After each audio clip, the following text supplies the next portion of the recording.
اللہ تعالیٰ نے ہمیں رہنے کے لیے گھر کی اجازت دی ہے اور انسان گھر میں رہنے کا محتاج ہے۔ اب گھر کس ڈیزائن کا ہو، کس طرح کمرے ہوں، چھوٹے ہوں بڑے ہوں، دروازہ کہاں ہو، گیٹ کہاں پہ لگایا جائے، کمروں کا گیٹ کہاں ہو وغیرہ، یہ سب چیزیں اللہ نے ہمیں اجازت دی تھی، اس میں کوئی پابندی نہیں لگائی ہے۔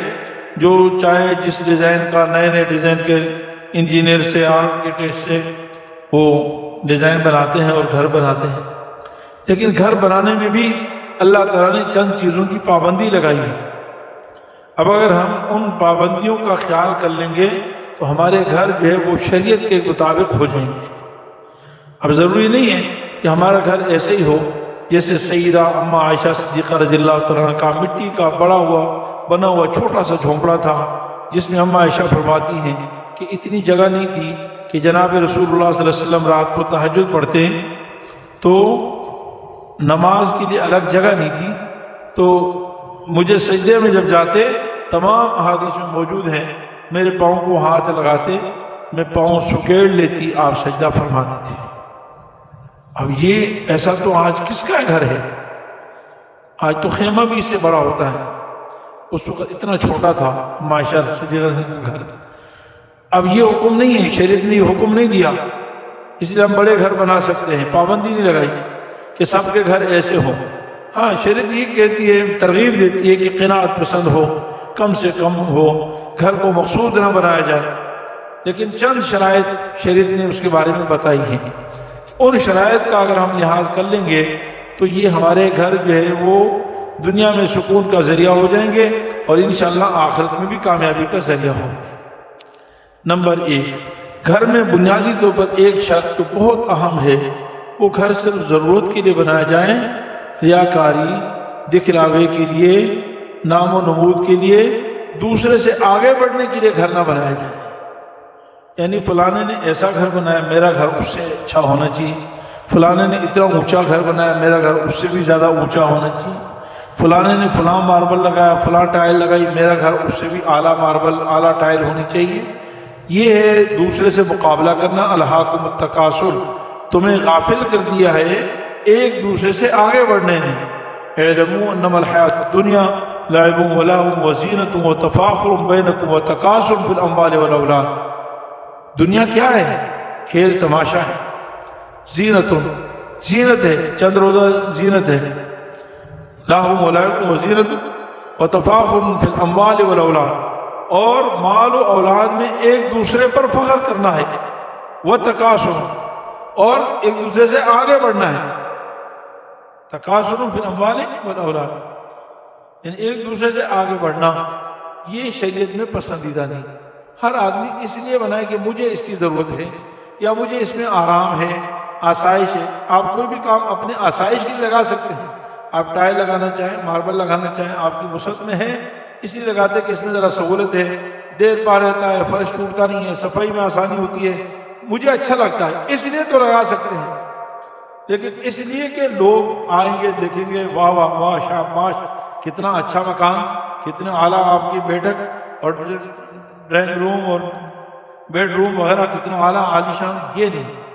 دوسرے کو دکھانے کے لیے کوئی بھی چیز بنانا حرام ہے۔ اپنے لیے بنا لو، اپنے آسائش کے لیے، اپنی سہولت کے لیے، اپنے فائدے کے لیے، مجھے اچھا لگتا ہے اس کے لیے بھی بنا سکتے ہیں۔ تو مجھے اس طرح کا ڈیزائن اچھا لگتا ہے، بہت اچھی بات ہے، بنا لو۔ تو سب سے پہلے رسول اللہ صلی اللہ علیہ وسلم نے حدیث میں فرمایا کہ قیامت کی نشانیوں میں سے ہے یہ کہ آخری زمانے میں لوگ بڑی بڑی عالی شان بلڈنگوں پر فخر کریں گے، یہاں تک کہ بکریاں چرانے والے لوگ، یعنی بکریاں چرانے والوں کا مزاج ہوتا ہے جگہ جگہ خیمے ڈال لینا اور بکریوں کے ساتھ، کیونکہ دور دور کا سفر کرتے ہیں، بکریاں ایک جگہ ٹھہری مشکل ہوتا ہے، تو بکریاں چرانے والے لوگ جو خانہ بدوش کی مثال ہوتی ہے، وہ کسی جگہ ٹھہرنا پسند نہیں کرتے ہیں۔ لیکن بکریاں چرانے والے بھی بڑی بڑی عمارتیں اور بلڈنگیں بنا کر اس پر فخر کریں گے، ایک دوسرے پر فخر کریں گے۔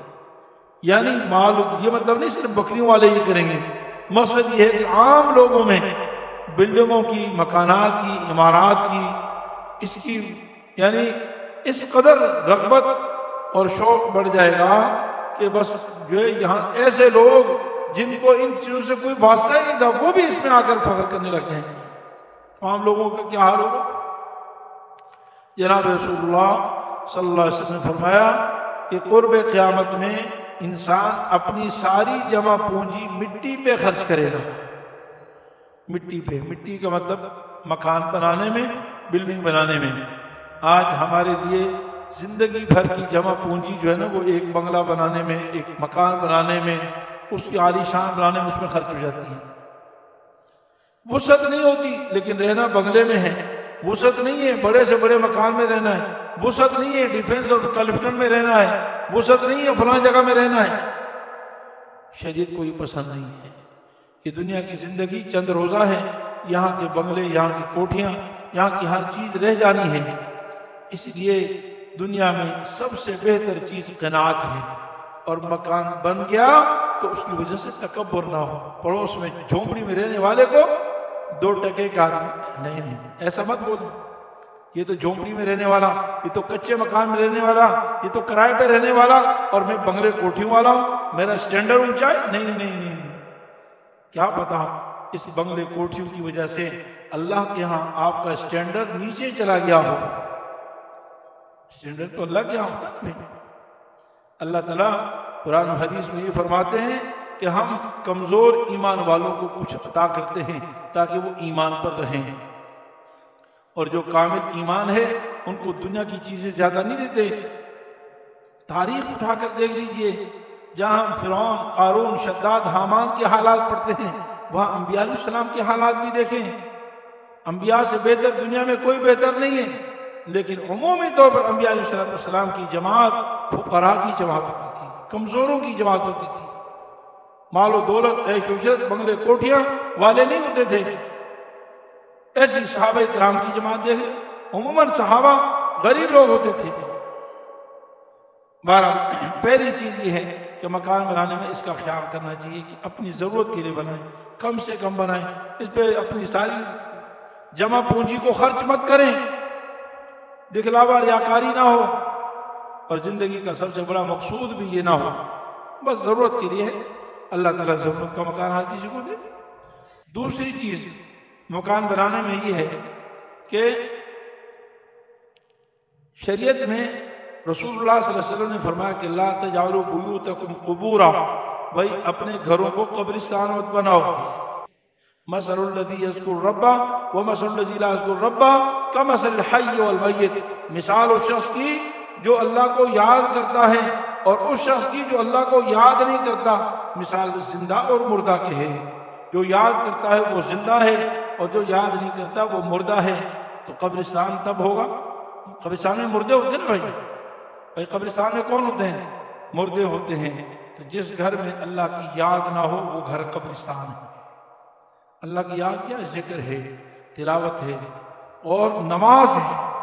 نمازوں کا اہتمام ہو، نمازوں کا اہتمام ہونا چاہیے گھر میں۔ اس لیے سنت طریقہ، افضل طریقہ رسول اللہ صلی اللہ علیہ وسلم نے بتایا کہ نماز فرض مسجد میں پڑھو ہے، باقی نوافل کی ترغیب مسجد میں پڑھنے کی نہیں ہے۔ یہاں تک کہ سنت مؤکدہ میں بھی افضل یہ ہے کہ پہلے کی سنتیں گھر میں پڑھ کے آؤ، اور بعد میں جیسے سلام پھیرا بس آپ نے دعا کی اور سیدھا گھر جاؤ، بعد والی سنتیں بھی گھر جا کر پڑھو۔ پہلے سنتیں بھی گھر میں پڑھو اور بعد والی سنتیں بھی گھر میں پڑھو۔ مسجد میں آؤ تو صرف فرض نماز کے لیے، اب پہلے کی سنتیں بھی گھر میں پڑھیں گے، بعد والی سنتیں بھی گھر میں پڑھیں گے، تو گھر قبرستان نہیں ہوگا۔ تو جب سنتیں جو مؤکدہ ہیں، جو نماز کے ساتھ تعلق ہیں، وہ گھر میں پڑھنی ہے، تو غیر مؤکدہ سنتیں، نوافل، دیگر عبادات، تہجد وغیرہ وہ کہاں پڑھنی چاہیے؟ وہ بھی گھر میں پڑھنی چاہیے۔ گھروں کو قبرستان۔ آج ہمارے گھروں میں تلاوت قرآن نہیں ہوتی۔ قرآن کریم برکت کے لیے رکھے ہوئے ہیں، کوئی مر جائے تو مسجد سے پارے لے آتے ہیں اور کہتے ہیں ایصال ثواب کے لیے پارے پڑھ لو۔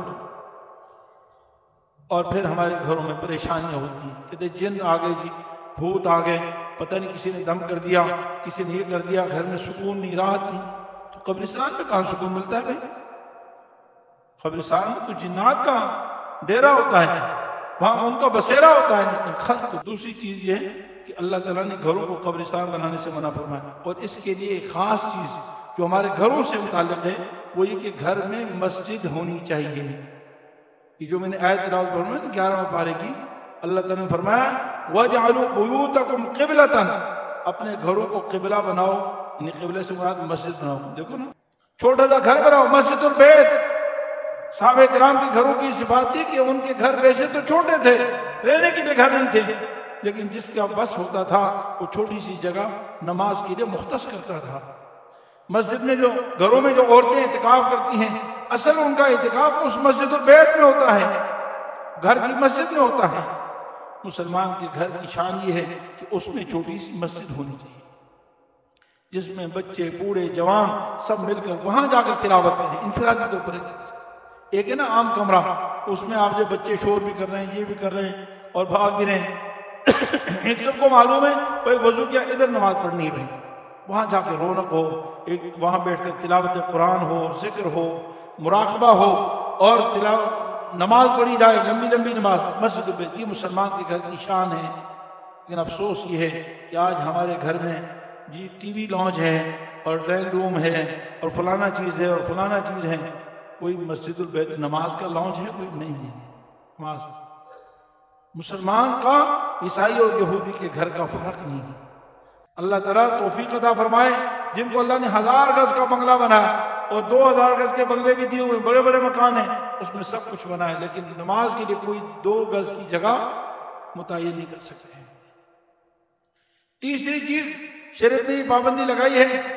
دیکھیے بھائی، گھر میں جب سنتے پڑھ کے آنا ہے تو وضو کہاں کریں گے؟ مسجد میں آ کر. کوئی سنت مؤکدہ جب گھر میں پڑھنی ہے تو وضو کہاں کریں گے؟ گھر پہ. مسجد میں وضو کرنا تو مسافروں کے لیے، یاد رکھیں، یہ مسجد کا پانی، مسجد کے وضو خانہ یہ صرف مسافروں کے لیے ہے. سعودیہ میں نے الحمدللہ دیکھا ہے بڑی بڑی مسجد، یہ میری مسجد سے، یہ جو مسجد ہے ہماری، اس سے 2-3 گنا بڑی مسجد، لیکن میں نے خود دیکھا اپنی آنکھوں سے 10 ٹوٹیاں لگی ہوئی ہیں، یعنی وضو خانے کی ٹوٹیاں 10 ہیں. تو میں نے خود دیکھا کہ میں نے کہا یہاں ٹوٹیاں کیوں نہیں ہیں؟ کہتے ہیں یہاں تو وضو کرنے کا یہاں رواج ہی نہیں. کوئی مسافر باہر سے چلتا پھرتا کوئی آدمی آتا ہے وہ یہاں وضو کرتا ہے، لوگ تو یہاں وضو نہیں کرتے. مسجد گھر میں وضو کرنا یہ سنت ہے. رسول کریم صلی اللہ علیہ وسلم نے فرمایا جو اچھی طرح وضو کرے، سنت کے مطابق وضو کرے اور خالص نماز کی نیت سے مسجد کی طرف جا رہا ہو، تو فرمایا کہ اس کو ایسے ثواب ملتا ہے جیسے حج یا عمرے کا احرام باندھ کر بیت اللہ جا رہا ہے. حج یا عمرے کا احرام باندھ کر بیت اللہ جا رہا ہے. تو بھائی گھروں میں وضو کرنا چاہیے، اور جب گھروں میں سنت کے مطابق وضو کریں گے تو گھر میں وضو خانہ ہونا چاہیے. گھر میں کیا ہونا چاہیے بھائی؟ وضو خانہ ہونا چاہیے. ہمارے پاس یہ فلانی چیز برتن دھونے کی جگہ ہے، یہ فلانا کی بیسن ہے، یہ فلانی چیز ہے، اور یہ لیکن کہیں وضو خانے کا نام نہیں ہے. ہمارے واش روم جو ہے نا اتنے بڑے ہیں کہ جیسے عام غریب آدمی کا ایک کمرہ ہوتا نا، گھر کا کمرہ، اس سے بڑے واش روم بنا لیے، لاکھوں کروڑوں روپے اس پہ خرچ کر دیے.